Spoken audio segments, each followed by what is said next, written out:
Hello again, my name is Ben. Here I'm Dave the MOC Showcase. Here this time is a custom Lego Transformer that I call Charger. Um, Hello, I'm back from a bit of a shorter break, and yeah, we're today with this guy. So starting off the size comparison, starting off the minifigure, there you go. Not too much stay in scaling, so it's a little taller than a minifigure. Not too much of an imposing figure, but alright, I guess. Not much to say there. And again, starting off with the instructions, starting off with the legs.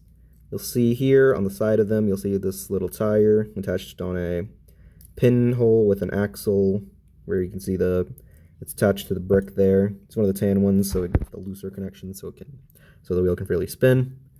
The bottom of the legs, you'll see a plate and a translucent yellow stud, which will act as the headlight and transformation. And for the rest of the foot, not much to say there. You'll see just some plates building up to it, and just some tiles there, and cheese slope in blue. Moving on to the lower leg, you can see it's attached with a clip, which is attached on one of the 1x2 bricks or plates with the bar. And not much for lower leg detailing other than not translucent, but the orange cheese slope there. Now for the upper leg, you'll see that it is attached with one of these 1x1 plates with the bar in it, so you get the knee articulation can move. And also, since it's attached there, it gives it a slight move here. It's not the best, and also the connections aren't the most sturdy, so they have a tendency to pop off, which is a bit of an issue. But as for the lower leg, you can see the sloping piece here to give it some smoothness and a sleeker build. And on the side, some 1x1 plate tiles in blue. To get the leg joint facing forward, I used one of these pieces, the 1x2 plate with the studs on the side. And all that attaches to a clip here on one of these 1x1 bricks with the studs on all four sides. So on the front here, you can see the tile, and the other leg is attached there. They're both mirrored, so there's not much different there. Arm popped off, I'll mention that in a minute. And on the back, there's an orange 1x1 tile.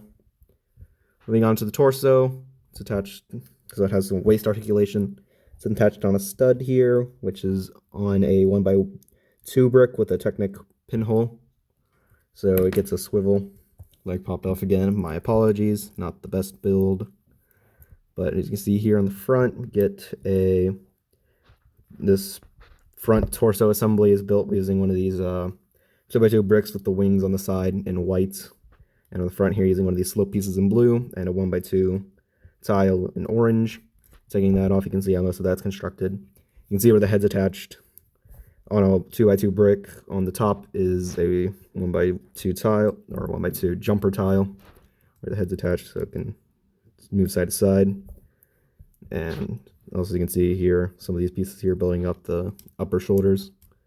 The head itself is one of these Galaxy Squad helmets in orange. They translucent black visor, and the head is just a plain black head. The sides of the torso, and moving towards the back, you can see some of these 1x2 plates with the bar on them, which is more important on the transformation. But you can see the weapon here, the shoulder cannon, which acts mostly as artillery. You see, because it's always pointed upward. So that's constructed with a clip there, clip with one of the bar holes. And moving up, there's one of these T-bars with a clip, 1x1 plate with the clip on the end, and a translucent yellow cheese slope. And then for the barrel, there is a black lightsaber blade or hilt and a cone in trans yellow. Trying to get that to focus, get a better look at that. Refusing to focus there, but there you go. There's a whole look at that. Now for the arms, they're also attached on these 1x1 plates with the bar on the end, which makes them a little loose when trying to get them in poses, which posability for the whole figure isn't, it could be better. You can see it's very flimsy and pops off a lot, but you can get into some decent poses. But especially in the shoulders with the construction of it, the poses here are most very limited. but the shoulder's attached using studs on the bottom. So for this, I'm using an inverted slope to get the detail on the shoulders with an orange stud there for some coloring. And you can see on the back here, this is where the tires are attached for vehicle mode. And for the lower part here, there's a 1x2 plate with a mixable ball joint. And moving on to the lower arm, there is the socket mixable ball joint, and then the clip, and then a 1x2 blue tile. And for the arm, it's pretty similar construction to my static discharge robot. If I can get that to focus, using this clip attachment with the bar, and then a stud, and then the clip. And then for the gun, it's just a standard stud shooter with the slightly extended stock using one of those, I guess, fire extinguisher pieces or handles. And then it's a translucent yellow stud, so it's kind of for that. Back here, not much I didn't already. Oops, my bad. Hit the camera. But for the back, not much to mention here. These 2x3 or 1x3 blue slopes attached together with a 1x2 orange tile. But with all that being said, that kind of concludes the robot mode. Now for getting him into vehicle mode, it's mostly divided into two sections. First, I'll just remove the gun here and the artillery cannon on the arm, which unfortunately has a tendency to have these parts pop off.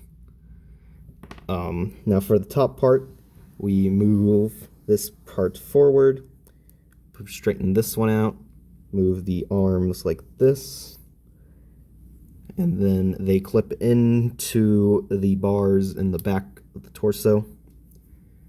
Same on this side. There you go. So that's the top half, and this keeps falling off. Well, first, and we also want to take the cannon and attach it on this 1x2 plate with the bars on it.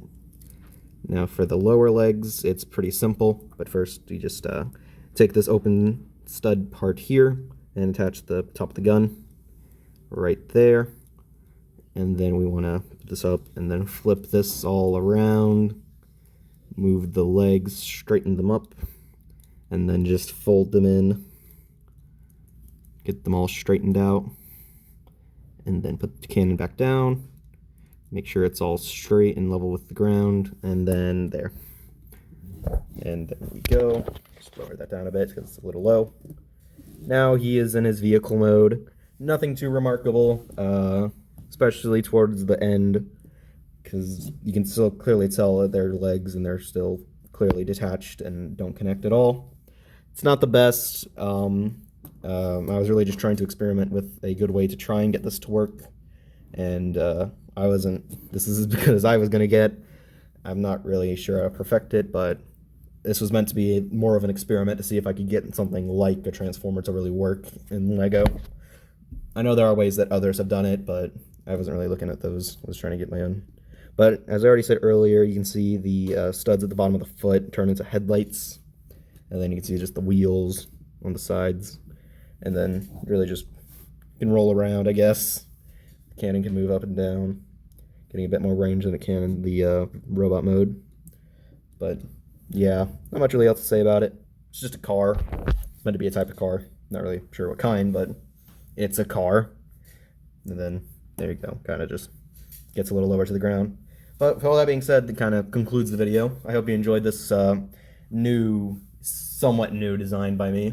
Well, an interesting experiment, I'd say, with trying to mix the Transformers. If people like how it ended up, I might try and do something like this. I have wanted to do something with maybe a plane or something like that, or I don't know. I don't really take suggestions, but who knows? If you enjoyed this one, maybe I'll do something like it. But with all that being said, I hope you enjoyed this video. I will stay tuned until next time, whatever that is. But with all that being said, again, hope you enjoyed it, and goodbye.